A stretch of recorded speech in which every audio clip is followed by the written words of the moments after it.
going to start with probability theory, and we will start with probability. This one is the first chapter of a few.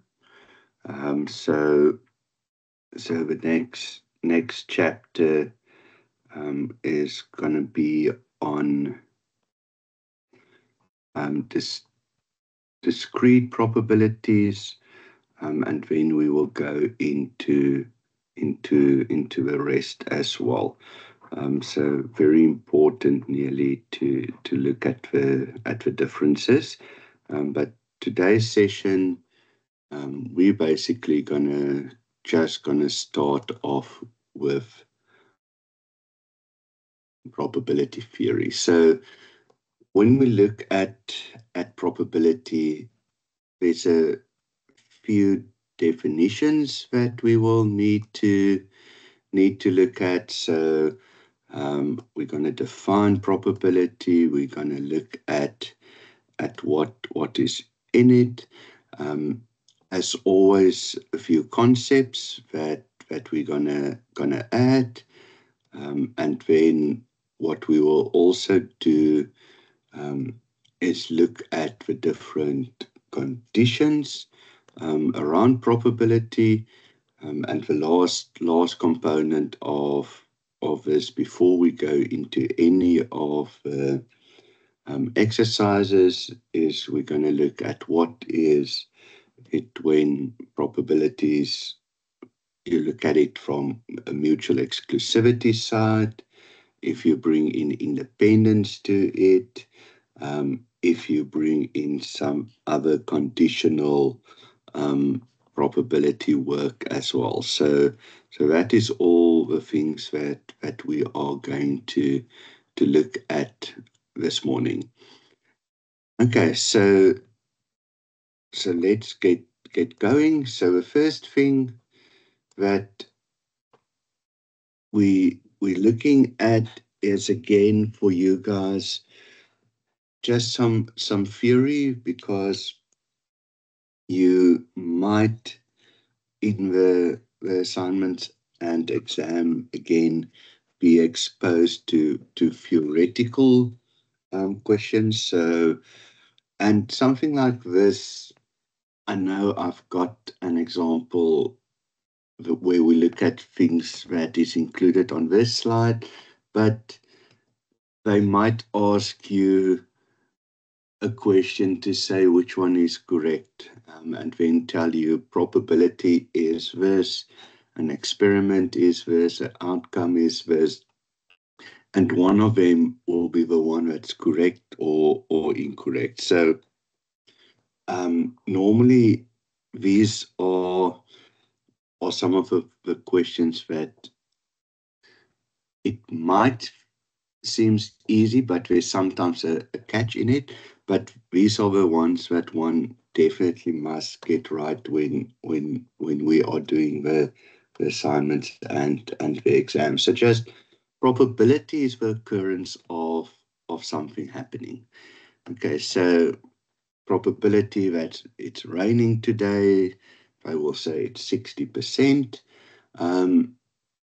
So it's not 100% chance it's going to rain, 60%, so there's still chance that it will not rain, but probability is this random event happening. An experiment is if you are looking at the observation or measurement of a random phenomenon. So if I say my experiment is I want to look at what's the probability that it is raining every Monday, or so you bring that phenomenon that you want to investigate into nearly a question.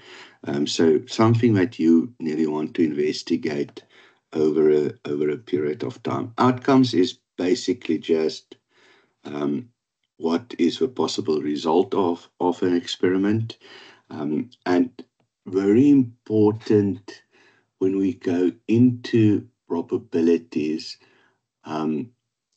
where you will also see, so the probability of it raining, the other side to that is the probability that it is not raining.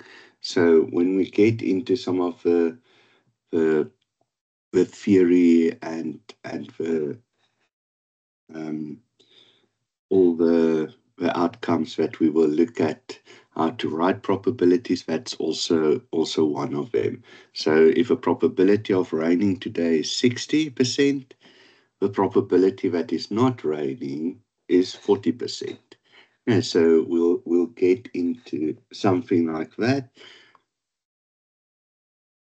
From this study onwards, nearly, when we look at probabilities, it is all probabilities, and it should include 0 and 1. So probability that it is raining can be 0. There can be also 100% chance that it is raining, so then it is the 1. Then you know it is going to rain.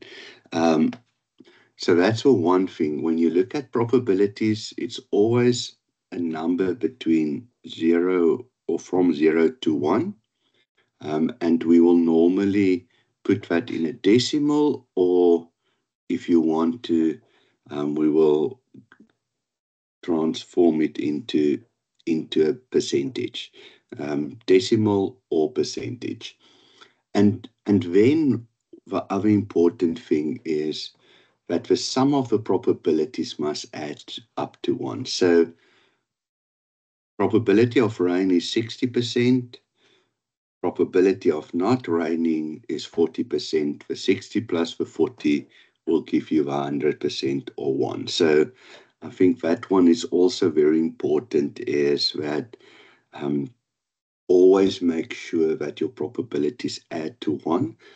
And I'll show you more in next week's session when we look at discrete, Poisson, binomial, and even when we go on to study unit 6, 7, 8, when we look at normal distributions, every time the probabilities need to add to 1. So it's not just for this study unit, for all the probability study units that we're going to look at, that is really important. And what I started to include, and I will include this from this set going on. So in each of our sessions, I will include this table, because what you will see going forward is when we start using words, it might become confusing. So I always, for me, if I get that a probability of, say, something like this, I know, okay, probability of x smaller or equal to 1. So that basically says I must include 0 and 1. So it's that sign. So let's see the words that they can use if I put it in words. So the probability is less than or equal to. So the probability is less than or equal to 1. Or sometimes they throw in this word, at most. And then I think when the same with me, English is not my first language. So when I see things like more than, at most, at least, I nearly need to make a sentence for myself before I can change it into something that I need to use for the stats. So that's why I included this for you guys, so that it just, again, sometimes it's just easier to see it than now to go and look for it. And let's be honest, stats, because it's so much maths in it, the brain is nearly trained to look at it from a symbol point of view. It's not trained to look at it from wordings. Even and we will see that also later on in some of the study units when they give you maybe the sample size or something like that in words, and sometimes one just reads over it and don't see it because you're nearly looking for a number.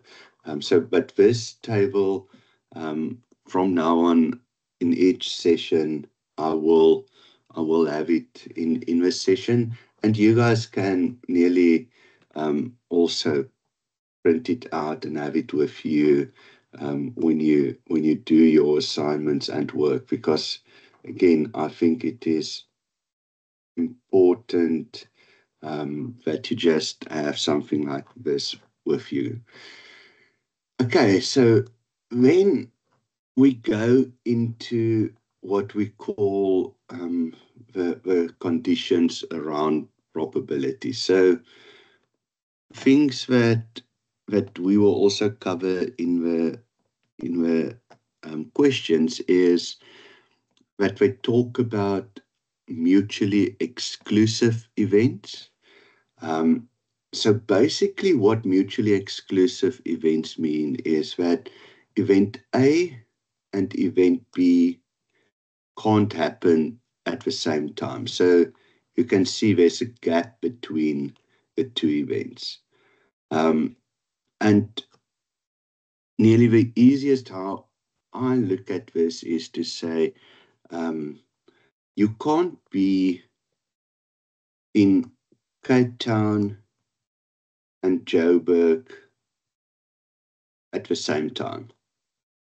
Okay, so I can't have one foot in Cape Town and one foot in Joburg. So I can't be in two places at the same time. So that is mutually exclusive.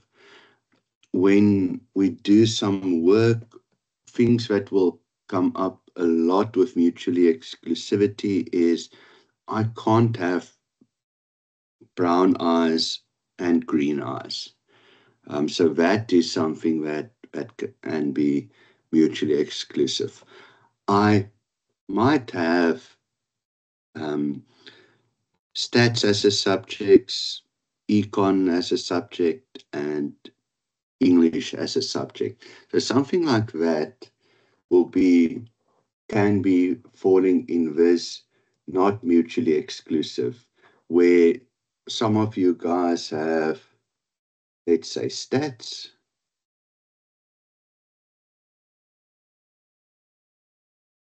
some have only English when you wouldn't have been on this course or in this class, and some of you have both stats and English. Okay, then it's not mutually exclusive because there is a component that are in both classes. Okay, so that nearly is an attempt to just show you mutually exclusivity and non-mutually exclusive events. The other one that is used a lot is when they ask the condition probability formula. And just what that means is there is a condition linked to it. So if I had, where was that? The same year where I had A and B. So if I set the probability of the class having stats and the probability, or sorry, not and, the probability that some have English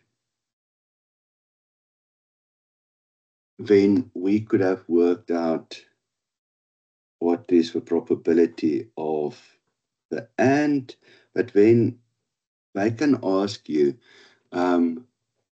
what is the probability of you being a stat student if you also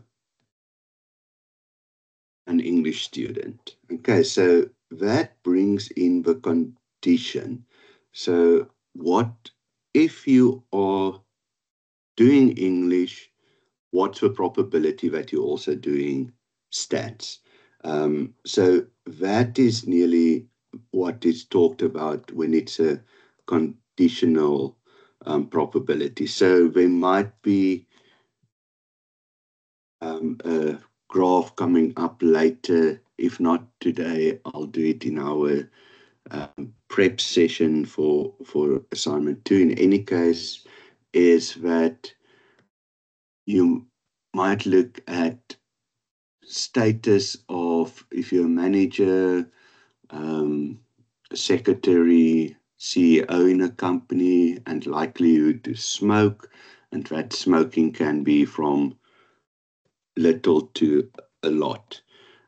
So then it might be that they will ask you, so if you are smoking, what is the likelihood that you are also a secretary?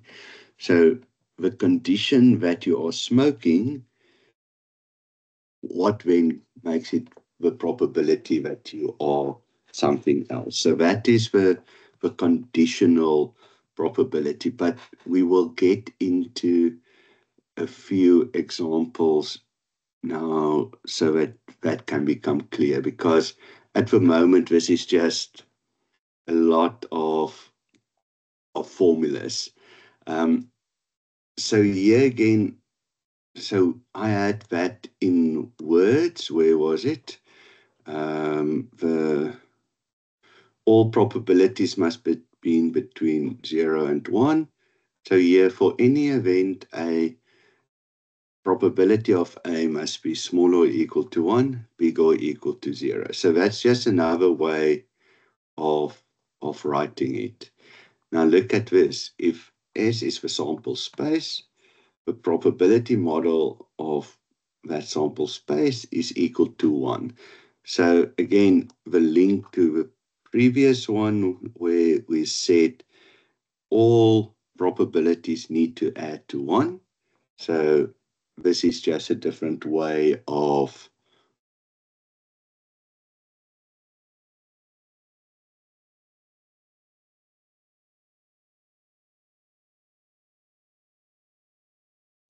then in case of equally likely outcomes, so just how we are looking at the outcome is the number of outcomes over the total number. So I'll show you that as well. The complement rule, we talked about it. So if the probability of raining today is 60%, the probability of not raining is 1 minus 60%. Okay.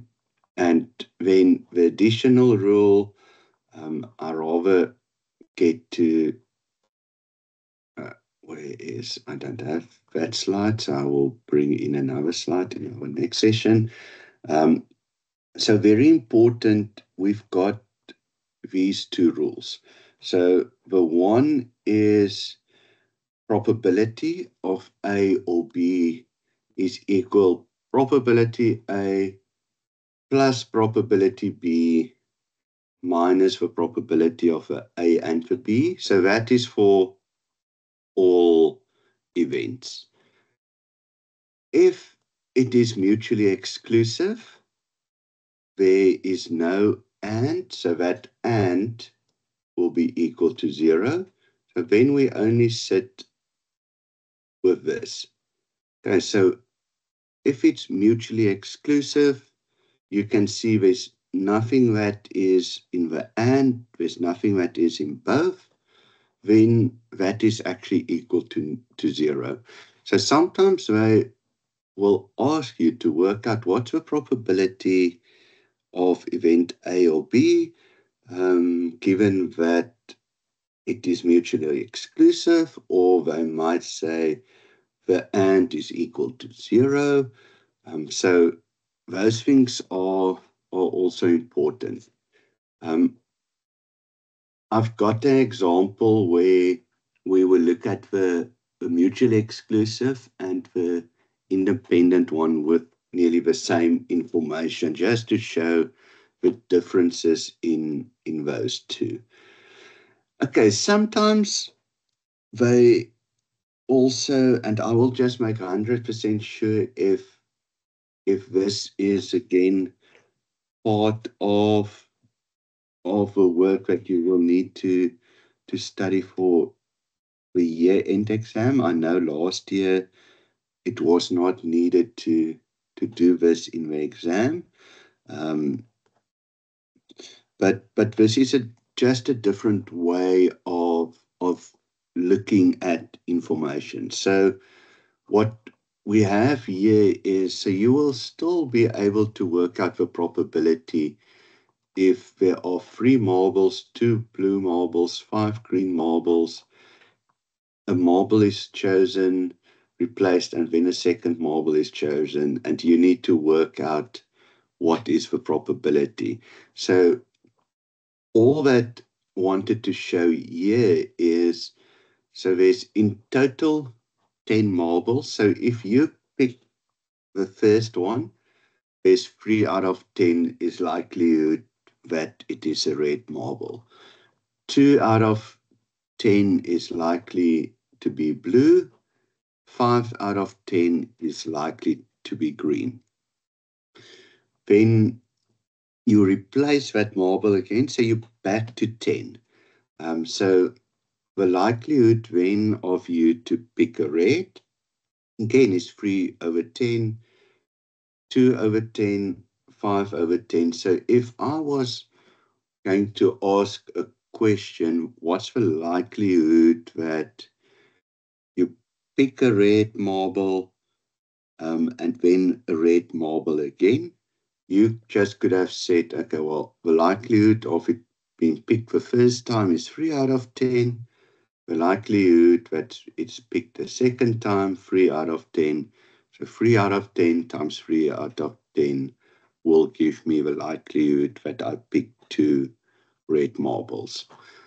So what you guys can do as an exercise, and I'm gonna share this presentation again on our WhatsApp group and on the MyUNISA platform. So remember I said all probabilities need to add to 1. So if you add 3 over 10 plus 2 over 10 plus 5 over 10, you will get your 10 over 10. So that is 1. Go and test. If I say 3 over 10 times 3 over 10, 3 times 3 is 9. So I'm not going to do all of them. So that first one, the probability would have been 9 over 100. Do it for all of them, and then again, it should add up to 100% or actually 1. So just after the session, go and check so that you guys can also see that if you use something like this and suddenly you now see, oh no, but I'm only getting to 80%, then somewhere I made a mistake. So if I just, and it happens. So it's not, it happens in the exam because you're under stress that you said 3, 2, 4, 9 over 10, let's go to the next one. And so just check those things, that because it's very easy to make that small mistake, and it can lead to you then not getting the answer in the answer set that you're looking for. Okay, so what I've also done, and this is from one of your extra study guides, is just to, and this is more for the theory, just to give you a bit more of theory if they asking you what else in a question. So again, you can see probabilities. We're talking about outcomes. So a lot of the things that you nearly need to, from that first slide, of things to remember. Okay, let's go straight into different probability questions. So I could have started with something. So let's start. Where's my, let's start with the theory one first. Sorry. Okay, so theory first, and then we go into a few of the different. So which one of the following statements is incorrect? So again, when we do this, be very careful to read correct, because normally the first one after question asking about incorrect, normally the first one is correct. The probability refers to a number between 0 and 1, which express the chance that an event will occur. Okay, correct. An experiment is an activity of measurement that results in an outcome. Correct. If the event of A, if the event of A, or if the event of interest is A, then the probability of that A will not occur is a complement of A. And so that is correct. So if the probability of the event is A, probability that it will not happen is the complement. And sometimes they also write complement with this accent or that sign. So just again, if you're between two study guides,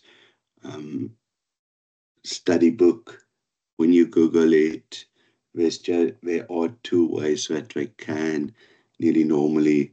I like the complement because it says it in the C, it's a complement of A, but sometimes they also do this accent sign in some study guides and books. Okay, then when events A and B are independent, okay, so that's the one that I think we have not touched on, then probability A and B is equal probability A times probability of B. Okay, so that is correct. So this is an important one. So independent, you will always get in an assignment and in the exam. So independent, very important. Another one that's you will also always get is mutually exclusive. So those are definitely the two that you will get in exams. So there's always a question around independence and always a question about mutual exclusivity. So those two always important. And so the sex of students, male and females, cannot be used as example of mutual exclusivity. Okay, so you can see this is a very old paper. So nowadays that is different. So you will most likely not get a question like this in the exam where they're talking about the sex of the students. So that is supposed to be a mutual exclusivity one. So yeah, quite interesting. So what we could have, instead of having here, is you could have said the province where you're staying cannot be used as an example of mutual exclusivity. So, yeah, so I think important. Also important, if you guys see questions like this in your assignment, just let me know. So, because if there is a question like this and it is a bit ambiguous where you're like, okay, but hang on, is that now correct? Is it not? Ask me.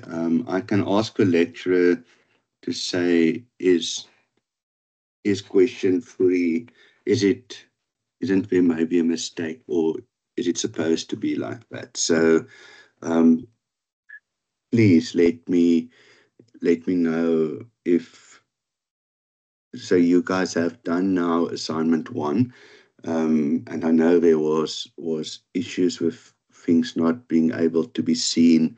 So if if that happens, what's up? If you see that, and you might be the only one, that's also fine. If you see a question in there and you feel like there's a mistake in the question, rather ask.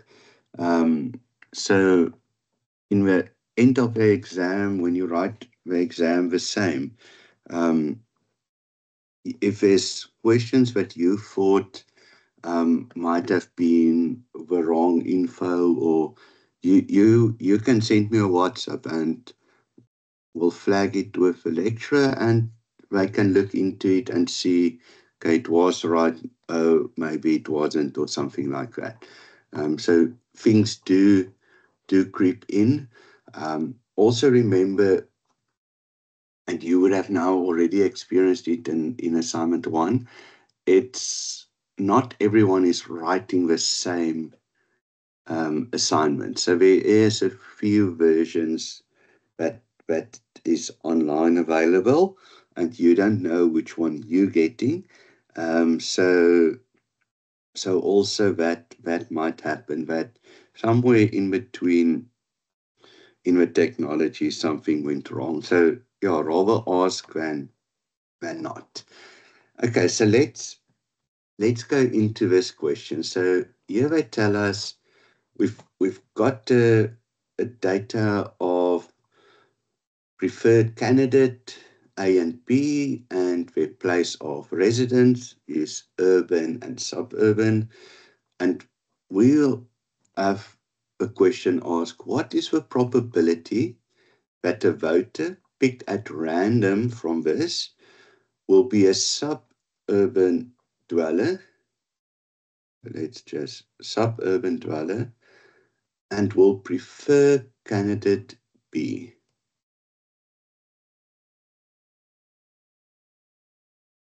Okay, so what's the probability that the voter picked at random will be a suburban dweller and will prefer candidate B? So we're basically looking for that 40. So we're looking for the and. So that is what we are looking for. So first you can see, there's the 40, but not correct because we're looking for the probability. Okay, so what's the probability of suburban dweller and candidate B? Okay, so it's not here that we're asking given is candidate B or given. We just want suburban and candidate B. Okay, so suburban dweller and candidate B, there's 40 of them. I don't know how many there are, so we just need to quickly add that. So 100 plus 50 is 150. 60 plus 40 is 100. So in total, there are 250 of them. So the probability of that event happening is 40 over 250. Okay, so let me quickly, I must keep my calculator with me, but let's quickly, 40 divided by 250, 0.1739. Okay, and there you can see the 0.1739.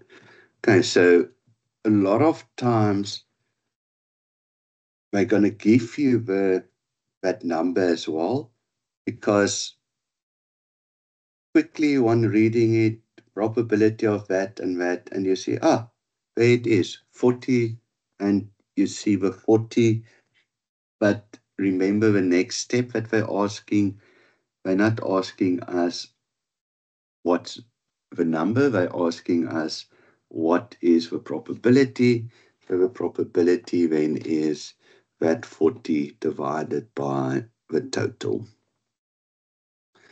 Okay, so this is when they give us the raw number and we need to work out the probability. What they can also do is give you a question where they say, okay, but the probability of A, and let's just rewrite that, is 0.25, and the probability of B is equal to 0.75. Okay, so that is one that they can ask. They tell us two events are independent. Okay, so if they are independent, probability of A times probability of B is that and. So we can say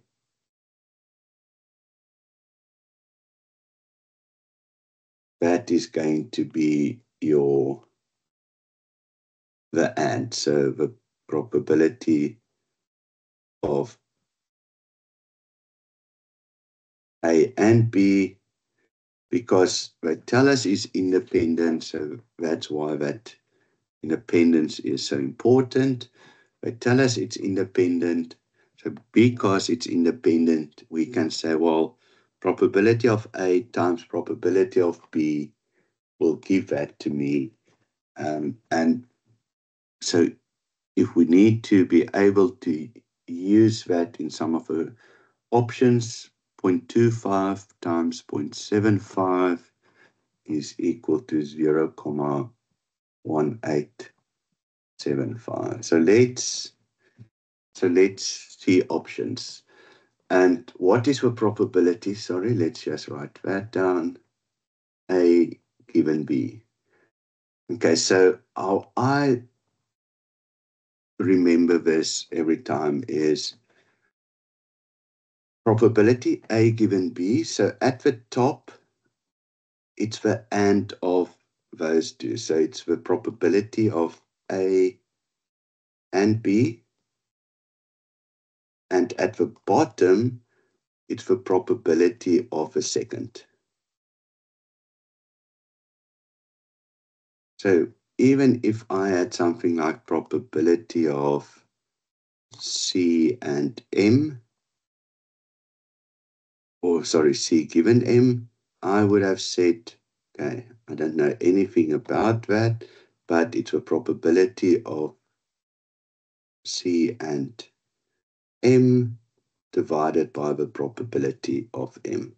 And so that's just how I remember this formula. So whatever we then need to put in, we can put that in. Yes, there's a hand.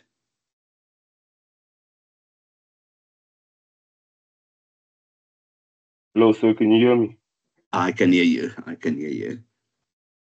So this is the first time I'm seeing um probability of A given B. Can you just quickly explain what it is? Okay, cool. So what this means nearly is, and back to let's go back to this one. Okay, so what we're going to do is basically in that question is, if we wanted to say what is, and let me quickly copy this over to a new one in here, then I can nicely explain.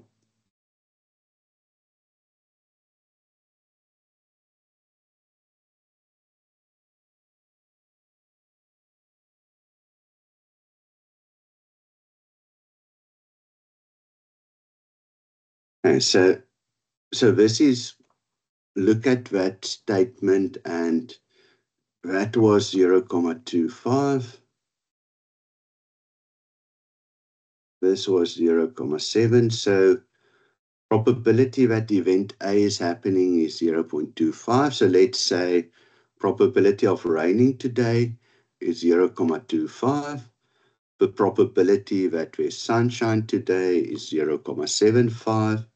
So the probability that it is going to rain and have sunshine is going to be the 0.25 times 0.75.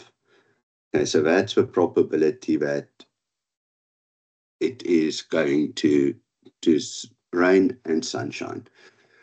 So with this, where they now ask, what's the probability of A given B, the conditional probability?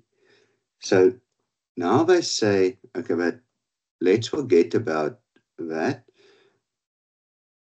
We know the sun is shining. We know the sun is shining.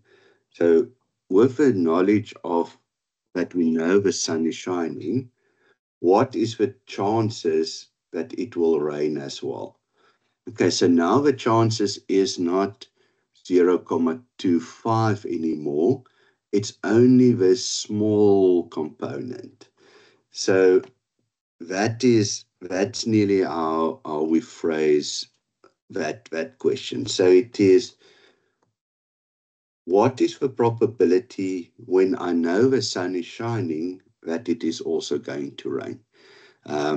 So that is the conditional probability. Else I would just have asked you, what's the probability that it's going to rain and the sun is shining? Or I could have asked you, what's the probability that it is going to rain or the sun is shining?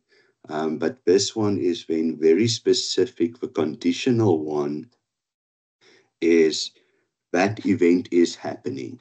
So event B is happening. So because B is happening, what's the likelihood that it is also the and? Okay, so that is how you can look at the conditional probabilities. So it is sunshine, so what's then the probability that during that sunshine it will also rain? Okay, hope that makes it a bit clearer. So whenever we have conditional probabilities, they must tell you also which one is the condition you're looking at. So we'll see again in some of the tables, they make it very clear that at what variable we're looking at. Okay, so now we look at probability A and B. We said that is 0.1875, and the probability of B is 0.75. Okay, so if we divide that two by one another, we will get 0.25. Okay, which is option 2.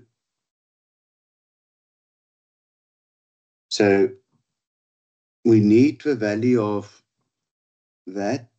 So if you did not use that independence to work out the A and B, that might have been your answer. Okay, so again, just be careful. So they will throw in the words independence, mutually exclusive, so that you must be able to use that in your question instead of in saying, I need more information. Okay, so this one was for me a nice one because it nearly gives you all the types of questions we need to look at. Okay, so let's look at this table. So table is split between male, female, and then what is the major, so what is your degree about? Is it physics, chemistry, or geology? And we have about 200 students in the class. Okay, so first thing is they say, suppose that a person is selected from random and they give you options. Okay, so what I normally look at is the easier ones first. So what's the probability that the person is male? Okay, so that is probability male 115 divided by 200. Okay, so that's a easier one. So I'm going to first nearly pick what I think it's the easier ones to get out of the way. So if I look at 115 divided by 200, it's 0.575. Okay, I need the incorrect one. That one is correct. Okay, then I'm looking, okay, a given, so not want to do that first because that might be a bit more difficult. Okay, probability of M and B. So I'm just going to write 3 and then probability of M and P. Let's look the probability of M, male, and physics. That's the probability, the 25. So there's 25 students that have both of them. So again, that's an easier one to identify. There's 25 students that are male and have physics. So 25 divided by 200 is 0.125.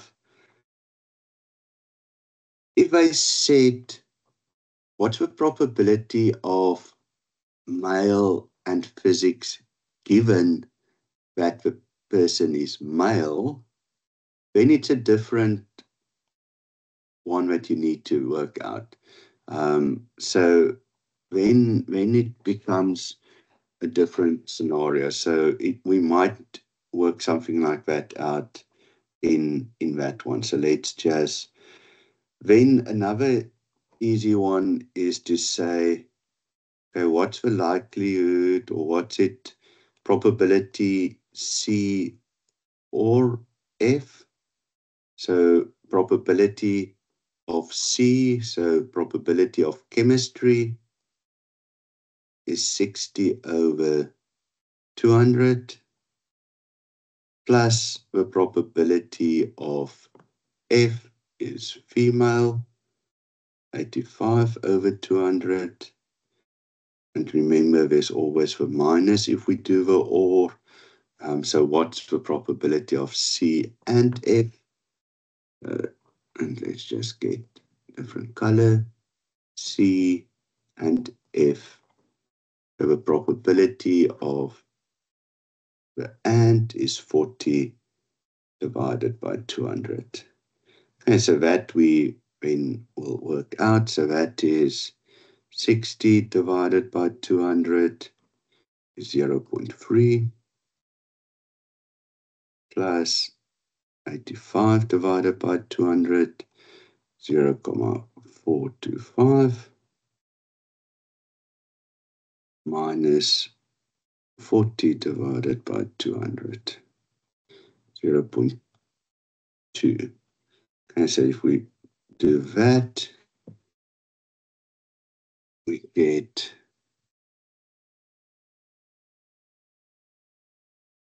0.525. That plus that minus that, 0.525. So option 4 is the incorrect one. But I still want us to do option 2 and 5. But let's look at 5 first. We'll do option 2 here at the top. Events M and P are not mutually exclusive. M and P, for it to have been mutually exclusive, there would have been needed a 0. Okay, so we should have, if it's mutually exclusive, remember there's nobody that is in both. So there are 25 students, there isn't 0, so they are not mutually exclusive, which is correct. Okay, so let's look at option 2 again, so where it is the given. So how I would write that formula is probability of M and P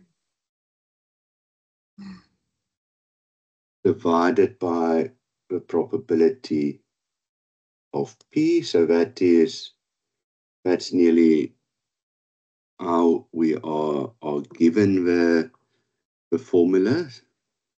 So let's look, probability of M and P again, that's 25 over 200. And for probability of P, only looking at the probability of physics, that's 25 over 50. So if we work that out, let me put it down here. 25 divided by 200 is 0, and we already had it there, 0.125. 25 divided by 50 is 0.5. 0.125 divided by 0.5 will give us 0.25.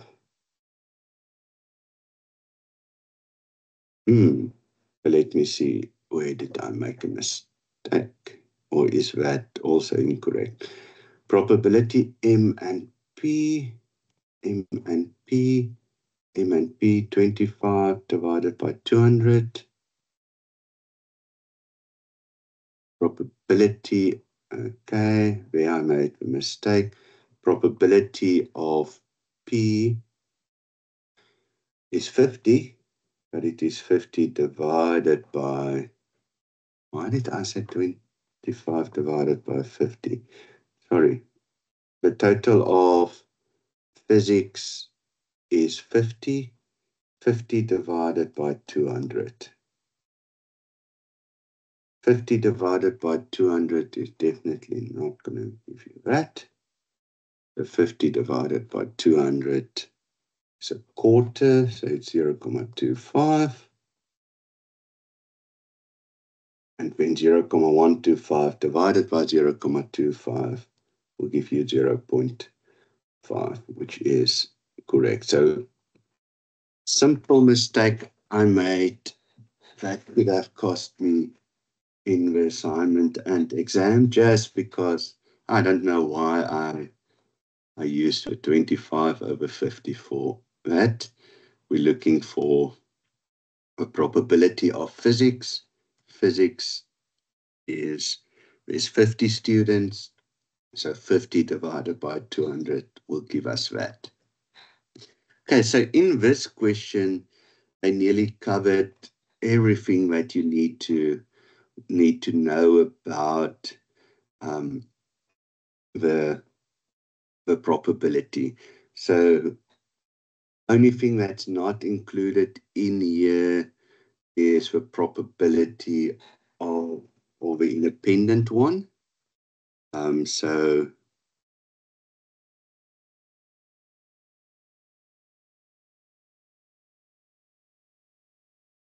yes.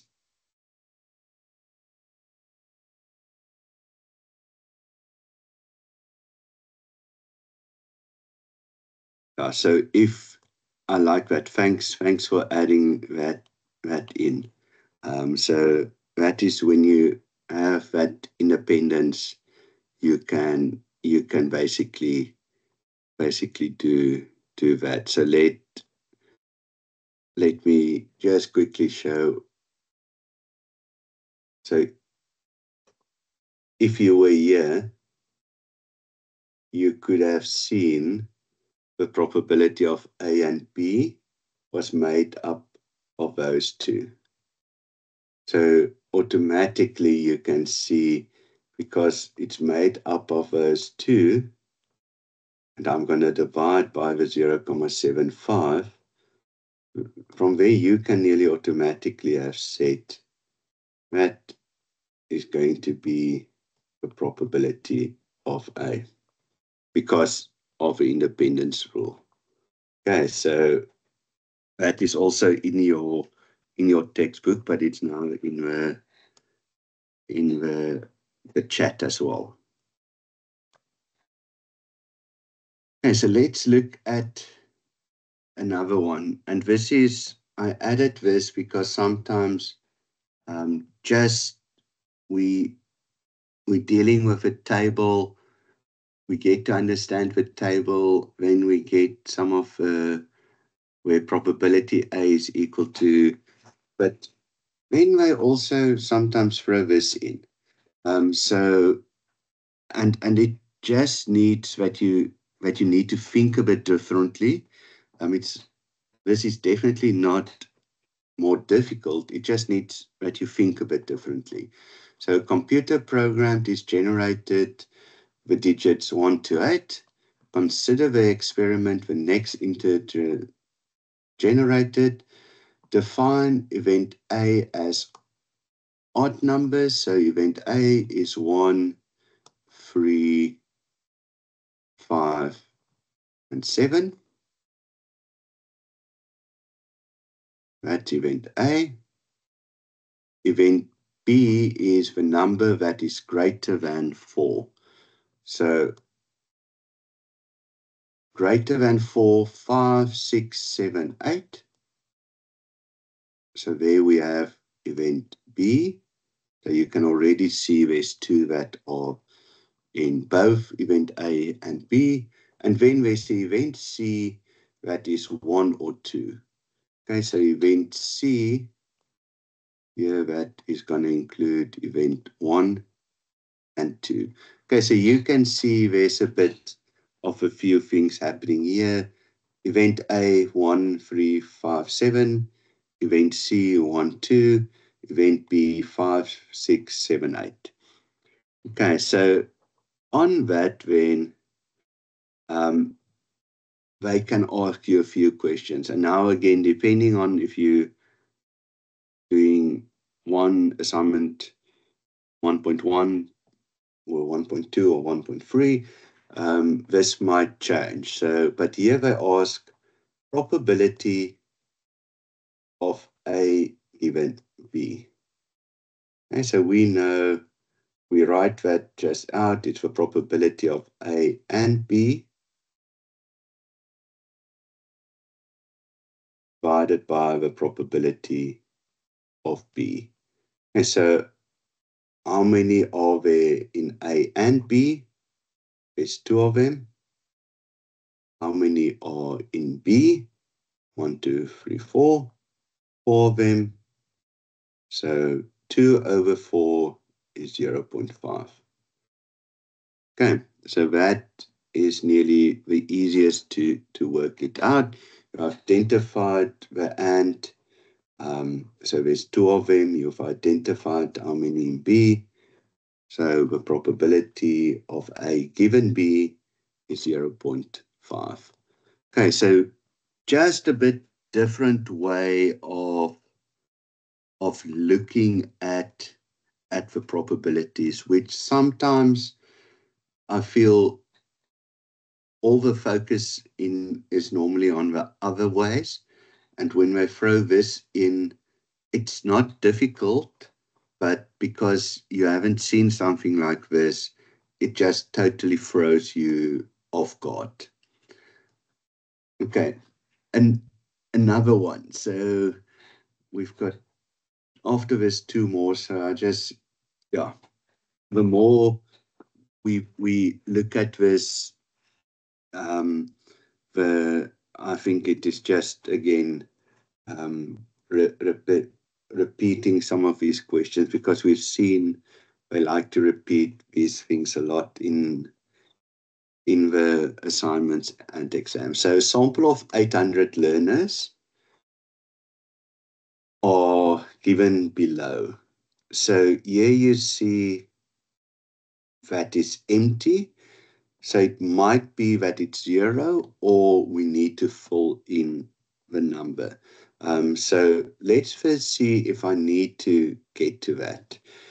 So the Events High School and less than 3 kilometers are not independent. Sure. Okay, so there we will need to work out something. The probability that a randomly chosen learner is a high school student and travels less than 3 kilometers from high school. Okay, so that at least we can work out. So there's 48, sorry for the not great picture, 48, we know there's 800 learners, so 48 out of 800 will give us that answer. 48 divided by 800, 0.06. So that we know is correct. We're looking for the incorrect one.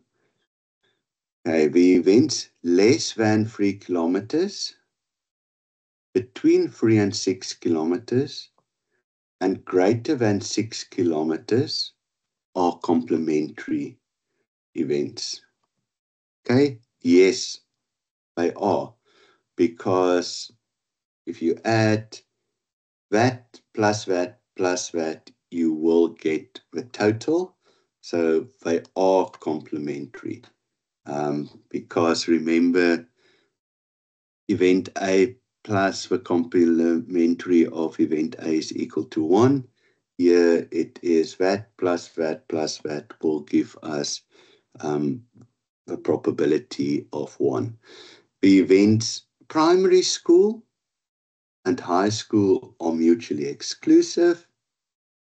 Again, correct. You can't be in primary school and high school at the same time. So you are in one of the 2 schools. So those 2 events are mutually exclusive. High school and between 3 and 6 kilometers, because there is a value that is not mutually exclusive. But primary school and high school can't be in the same one, mutually exclusive. Exam exactly like this. It is multiple choice, like your assignments, multiple choice. And that makes it, in a sense, a bit tricky, because it's 4 points or 0. Sometimes they now work with something that they get a prediction nearly to see if you were on the right way with a certain answer, but exam, 25 questions, sometimes it differs between the length, could be 23 or 24, but it's normally between 23 and 25 questions. Multiple choice. Your exam setup will be your first 2 or 3 questions, study unit 1, then study unit 2, study unit 3. So it will run that way, that you won't get to study unit 1 and then study unit 11 and then study unit 7 question. It will run from the start to the finish, nearly as your study guide is. Okay, so then let's look at the probability that a random chosen learner is in high school. Okay, so now we first need to add all of those that is in high school. So 48 plus 112 plus 160. So 320 divided by 800 will give us that. So that is 0.4. So that was correct. So the one that's incorrect is option A. But let's look at option A. So the events high school and less than 3 kilometers are not independent.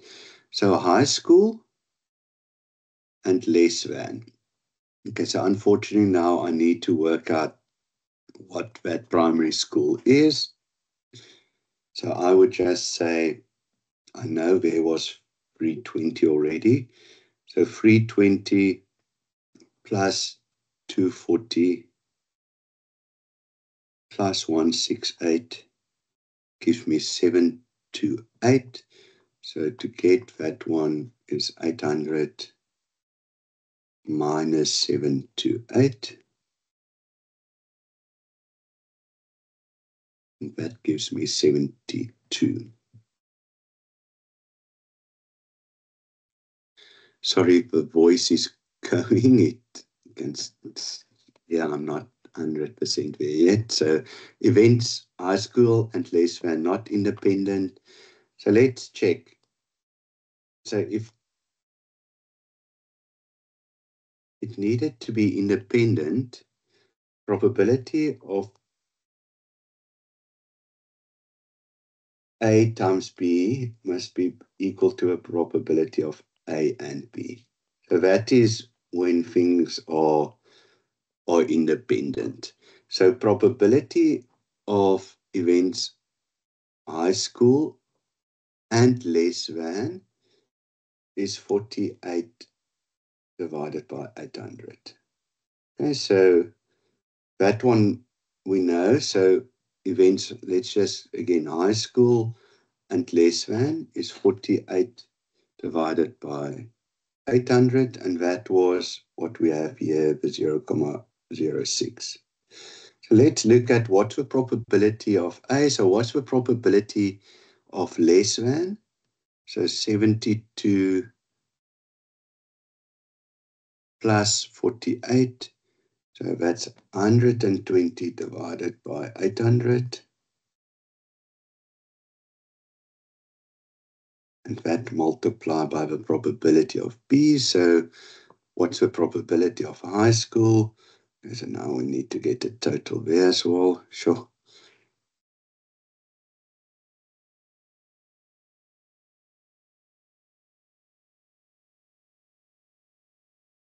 +48 plus 112 plus 160.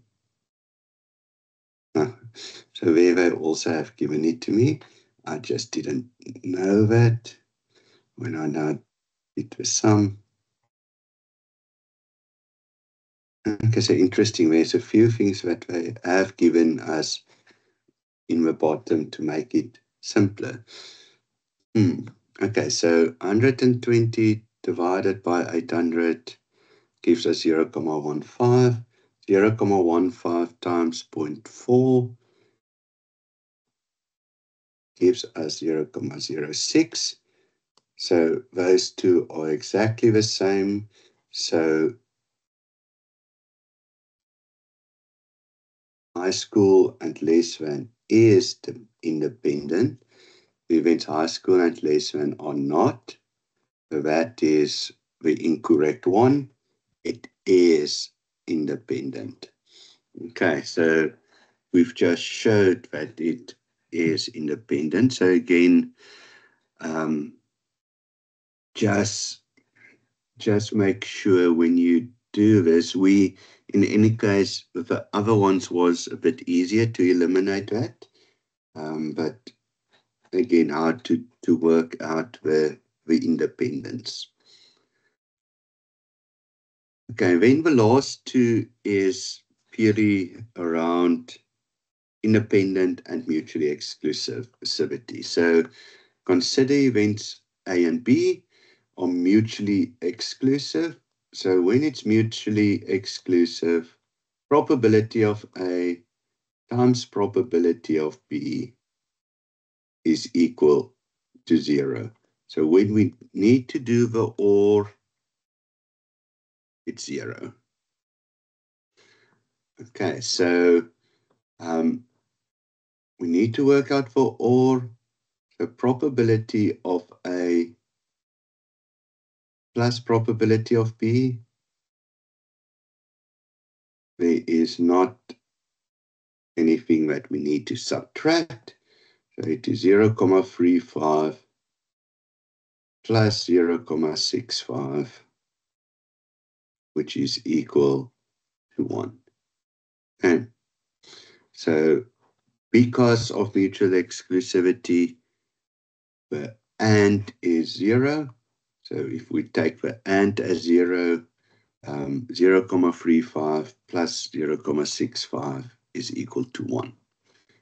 And then we do exactly the same, but here the question is the two events are independent. So when it's independent, that probability is the probability of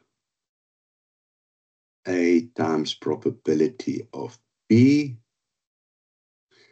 That is equal to 0.35 times 0.65.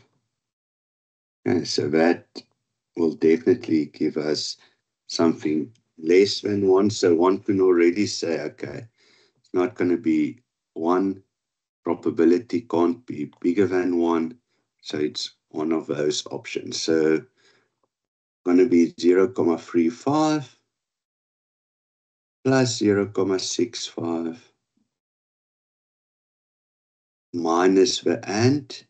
The AND was 0.35 times 0.65, which is equal to 0.2275.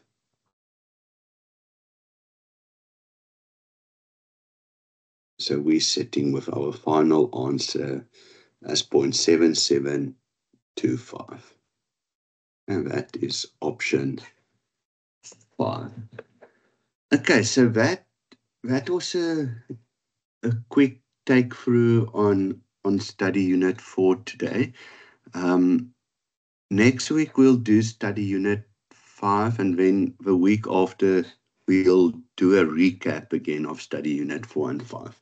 So that, because that is what your assignment 2 will be on as well, is both study units 4 and 5. So we will be in time this time around to do a catch up before you need to submit. But yeah, the important things that you guys have seen out today is mutually exclusivity, independence. That for me that's some of the critical things. And then this conditional, how to work out the conditional, those three are nearly the critical things to be able to do. In the assignment, they will ask you also more things, but for the exams, those three are definitely always in there. So really important for independence, mutually exclusivity, and then this conditional one to work that out. Okay, that was independence. Sorry, where's the conditional? Okay, those three are the important ones.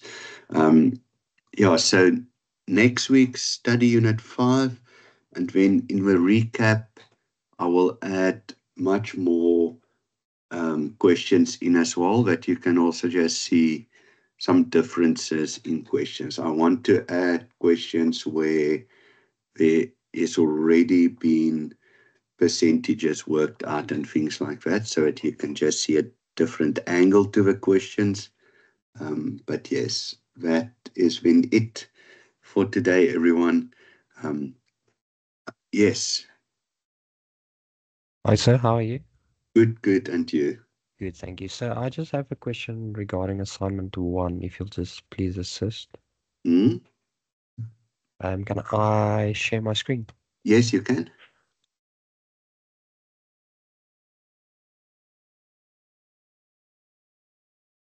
Just let me know when you can see. Yes, I can see it. Okay. I just have a question regarding question 7. Why did I not receive full marks, or what could I have done better? Or is it the correct answer actually highly skewed to the right, for example? So let's quickly, if I look at that data set, it's definitely skewed. Yeah, so it's around the highly skewed.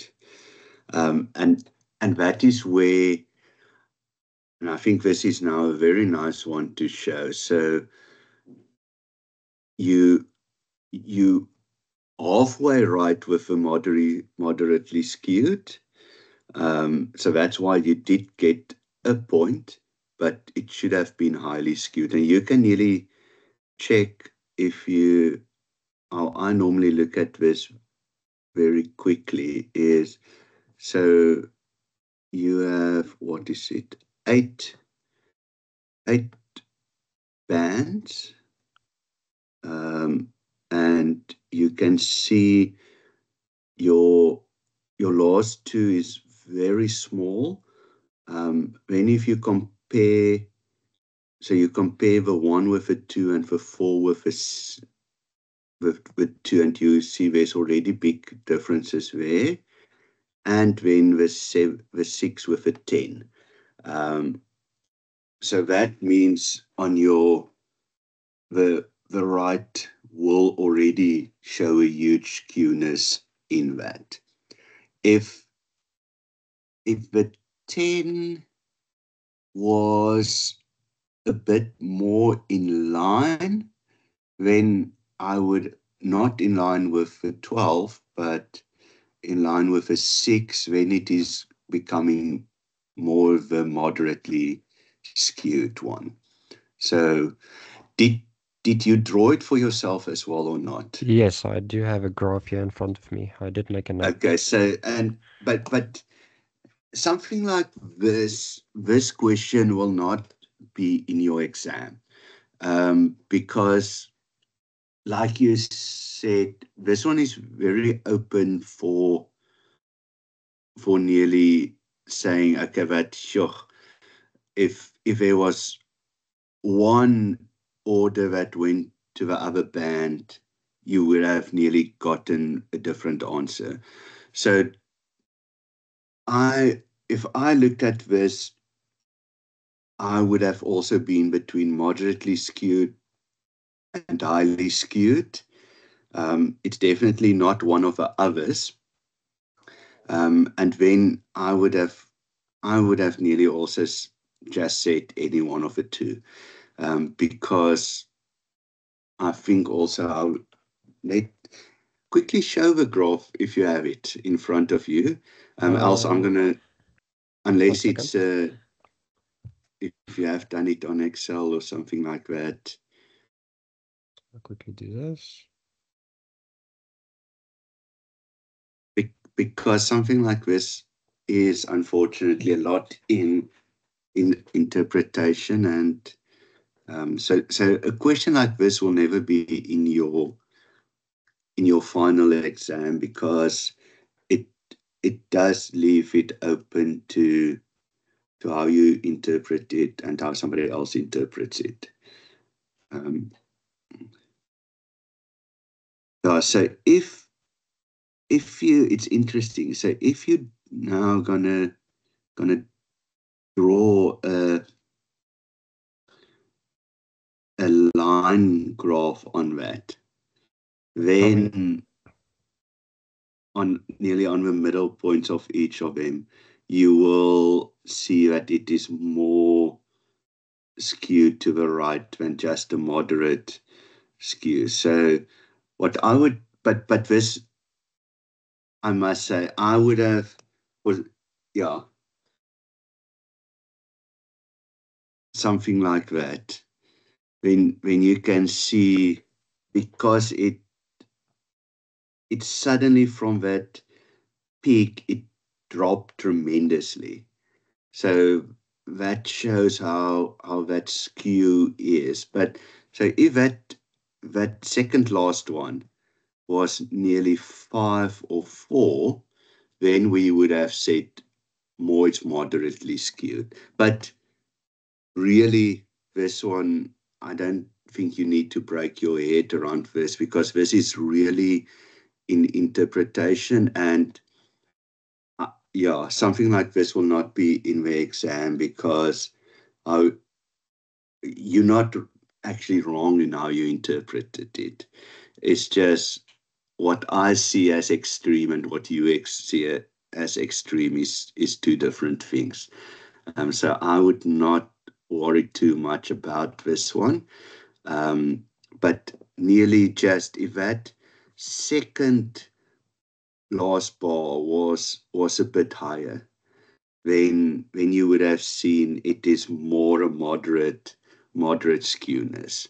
But because of that nearly peak, that is just around those 2 bars or 3 bars, that's why it is called the more to extreme. Okay, no problem. Thank you so much, sir. Now, but that is like, with that number of points in that data set, that's like you just needed to have 2 more orders in one of our other categories, and it would have been fine. Cool. Okay. Thank you so much. If any of you guys have, John, if you want to send that to me, I can then, after we've done study unit 4 and 5, we can do a recap of assignment 1, so that we can just look at that. And if you guys have any things that you want to ask or around some of the questions, please, you can already send me if you have specific questions, and then we'll do a nearly an unpacking of that. I think it's very important that we do that, and as quick as possible. So let's next week complete study unit 5, and then we'll focus on study unit 1, just because there's some of those things that is important going forward in the next study units as well. So we need to make sure those things are covered and you understand it. Okay, cool, everyone. Have a great weekend. If you're in Cape Town, stay dry. If you're elsewhere, stay warm. Have a good weekend, everyone, and we'll chat again in the week on the WhatsApp, but also we'll see you guys next Saturday at the same time. Okay, Cheers, everyone. Have a good one. Bye.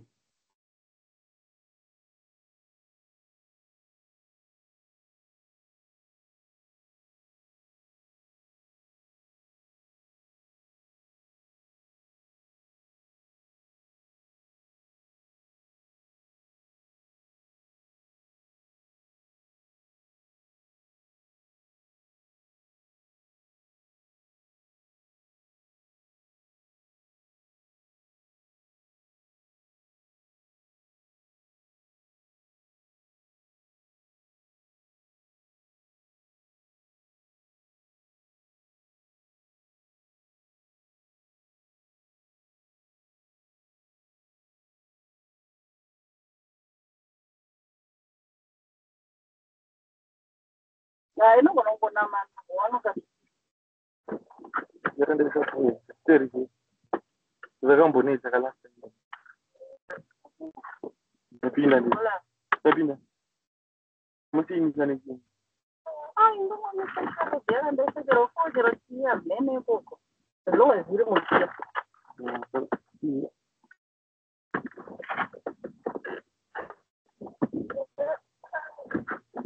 anyway